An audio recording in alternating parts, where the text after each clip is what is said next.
I grew up on the streets. To me, stealing, lying, sneaking about, and violence are all necessary aspects of survival. It doesn't have to be a moral thing. Hey guys, Centurion here. Welcome to Elsweyr, land of sand and regret. I'm here with Ember, picking pockets, causing trouble, and raising the dead when no one's looking. We're staying out of water, keeping our fur sleek, and no matter what happens, we always land on our feet. Today's weather? Partly cloudy with a chance of brains. I hope you brought your umbrella. And that's because I'm running the Corpse Burster set. I'm going to be exploding corpses all over Elsweyr and beyond. I'm running a subclass build that uses skill lines from Necromancer, Nightblade, and Templar. Because I'm using a class set from the Infinite Archive, I have to have Necromancer as my base class to use this build. Alright, let's get going and have some fun with today's build, the Corpse Machine. Come and join my gallery!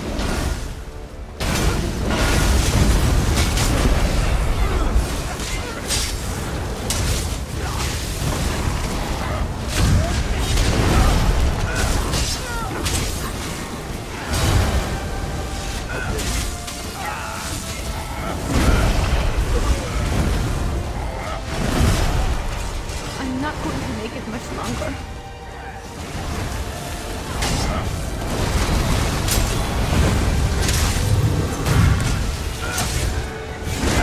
I want more.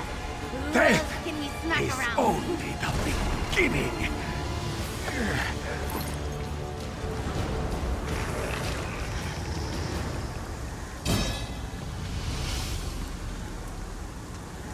Let's go into town and see what this junk is worth. Update. Turns out some of the items we got were stolen from a noble in Rimmen.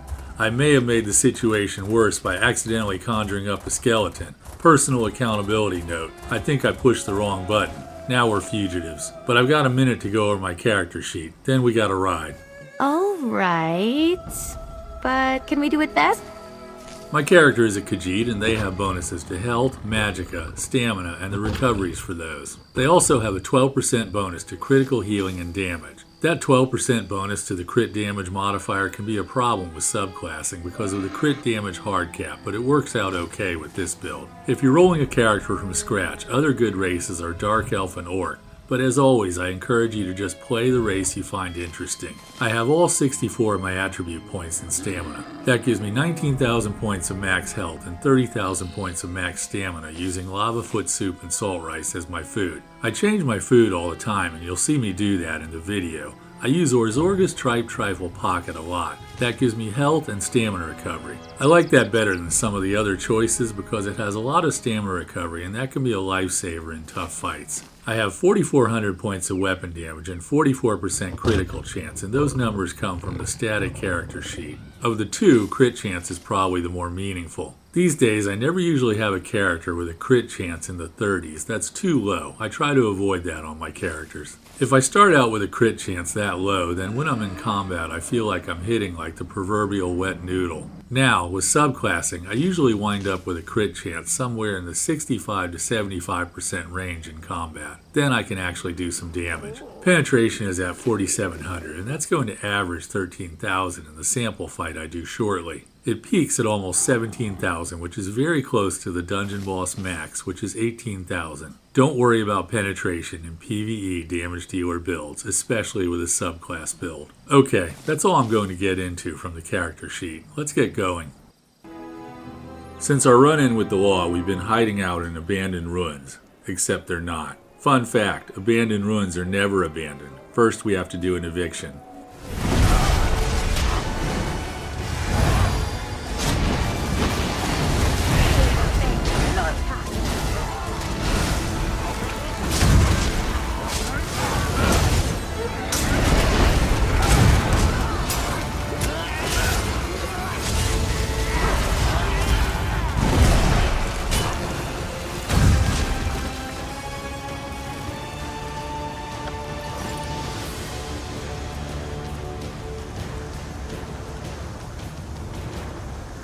Ember wasn't so lucky there. Good thing she has 9 lives. Scratch 1. Finding a place to stay isn't our biggest challenge out here in the desert. Water, or the lack thereof, is our top priority. Then there's sand. Sand everywhere. In our armor, our fur, the food.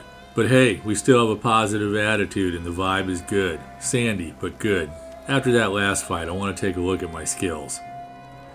This is a 2-bar build with a great sword on the back bar and dual wield daggers on the front. I have to do some light attack weaving here, but mine's far from perfect, and it's okay if yours is too. Just hit that light attack button before you use each skill, and enough of them will register to make things work. I'm going to go in the order of my rotation, starting on the back bar. The first skill I use is the Necromancer skill, Skeletal Archer. This grants me major brutality and sorcery for 20 seconds, and the skeleton's attacks do ever-increasing damage to nearby enemies. The next skill I use is the two-handed skill, Stampede. This is a gap closer that leaves an area of damage under the feet of my target. It also increases my weapon damage as long as an enemy remains in that area. I just need to make sure the sword has the right trait and enchantment on it. More on that in the gear section. Now I use the Necromancer skill, Unnerving Boneyard. This phantasmal graveyard does frost damage to enemies in the area, and it inflicts major breach and minor vulnerability on them. Also, allies can use the Grave Robber synergy to do extra damage and heal themselves. That's it for the skills I'm going to be actively using on this bar, with the possible exception of my ultimate.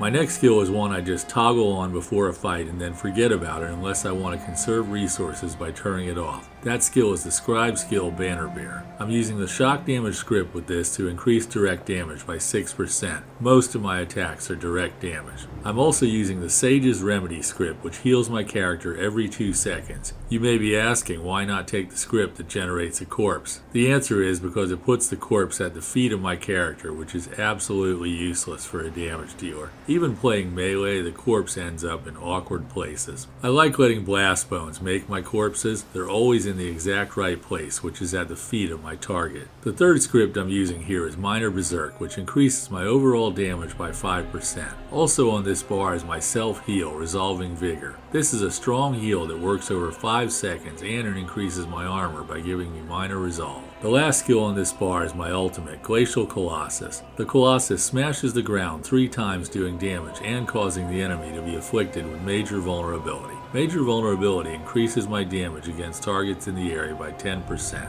Okay, let's look at the dual wield bar now.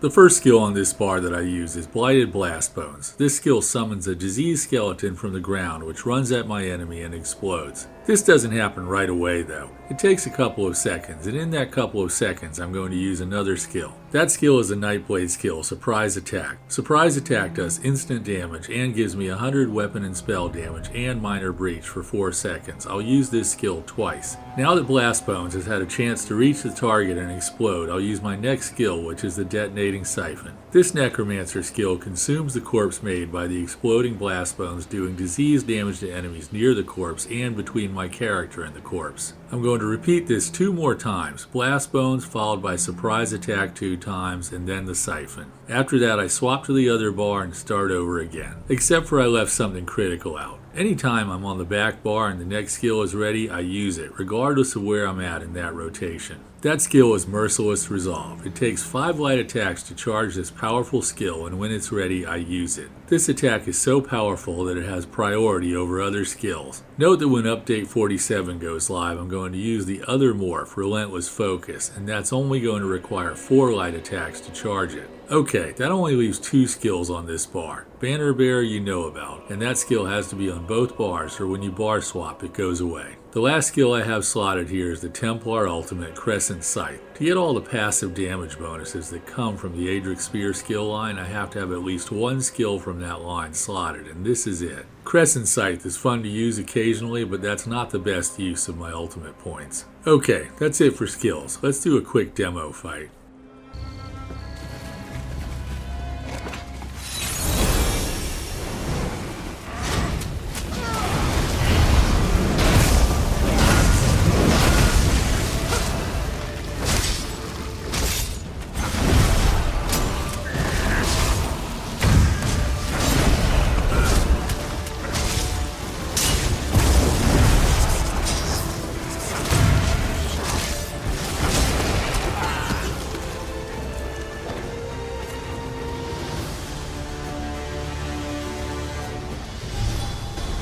$82,000 points of damage per second, with Merciless Resolve leading the way, followed by Blast Bones and Surprise Attack. Corpse Burster is right up there if you add its 2 damage components together.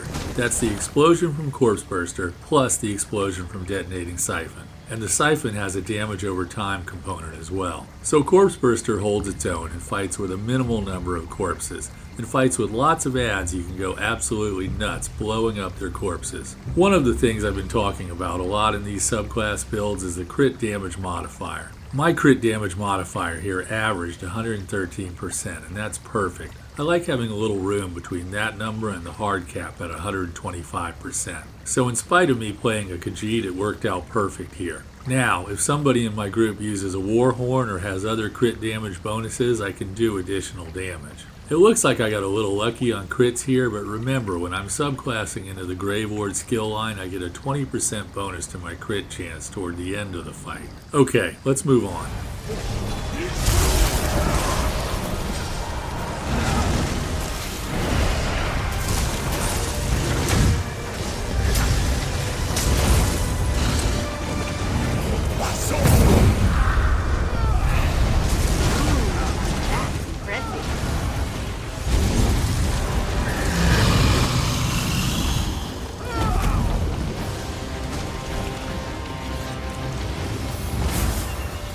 Dragons, they're a big problem here in Elsweyr, but we teamed up with some other adventurers to take that one down, and we looked good while we were doing it. Quick fit check. Dark mysterious hood, big sharp sword, power to summon the dead at my fingertips. Let's go ahead and look at the gear. The first 5-piece set I'm wearing is the Corpse Burster set, and that comes from the Infinite Archive. Go in there with your base Necro character and grind a few arcs and get this set if you don't already have it. Take a friend with you and that'll make it easier and more fun. The Corpse Burster set causes corpses that are consumed to explode, doing damage to all enemies near the corpse. You saw earlier in the video how I'm using the detonating siphon to consume the corpses, and it adds its own explosion to the mix. Plus, it's a free cast. So if I've got a pile of corpses near my enemy, I can keep spamming the siphon. I've got the Corpse Burster set active on my front bar because I've got 2 Corpse Burster daggers, and that works great because I'll be generating and consuming all the corpses on my front bar. On my back bar, I've got a Maelstrom's Perfected Greatsword, and this is a powerful weapon for increasing direct damage in a build. If you don't have the perfected version, that's okay. The normal one is almost as good. Just make sure you have this weapon in the infused trait and have a weapon damage glyph on it. This works in conjunction with the Stampede skill to increase weapon damage.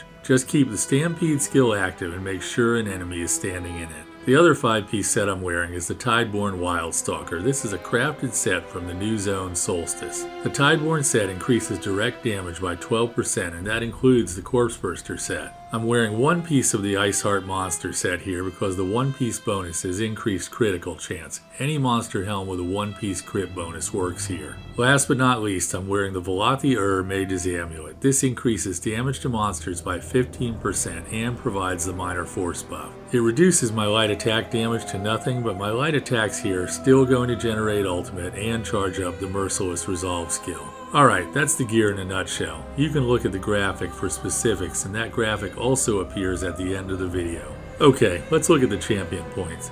In the blue tree I have Master at Arms, Fighting Finesse, Deadly Aim, and Wrathful Strikes, and that's a typical setup for a build with a lot of direct damage.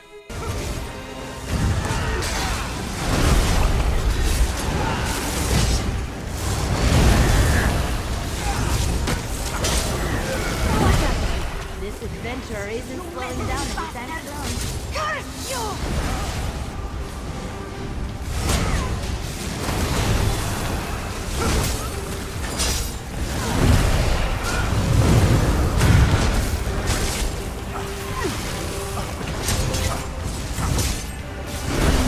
Make it much longer. We could have made a deal. So Abner Tharn here managed to find us. He wants us to go fight dragons with an outfit called the Dragon Guard. That's a hard pass. But if he found us, the law can't be far behind. We're thinking of getting out of Elsweyr. I want to go somewhere where we're free to go into town and do what we do best. Stealing, picking pockets, and spending the gold in the local tavern. Pickpocketing is somewhat of a passion of mine. It warms my heart to relieve oblivious people of their possessions. I hear they're looking for help down in Solstice, and they're taking everybody and anybody, even necromancers, if they're willing to fight the worm cult. So the next time you see us, we may be in Solstice. Thanks for watching. I hope you guys enjoyed the video. If you did, be sure and crush the like button. And if you want to see more content like this, please consider becoming a subscriber. There's the usual stuff at the end of the video. There's fashion, a fight, and a clip of the Superstar add-on showing this build at a glance. Again, thanks for watching. Have a great day and enjoy your adventures in Tamriel.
To the forces of Morlock Ball now. My magic Show them destroys. the power of Cold Harbor.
So we dodged a bullet with the Dragon Guard, but now we're in this Stirk Fellowship. I asked around. Nobody ever heard of them. And there's this giant force field across the island. Not sure what we got into here.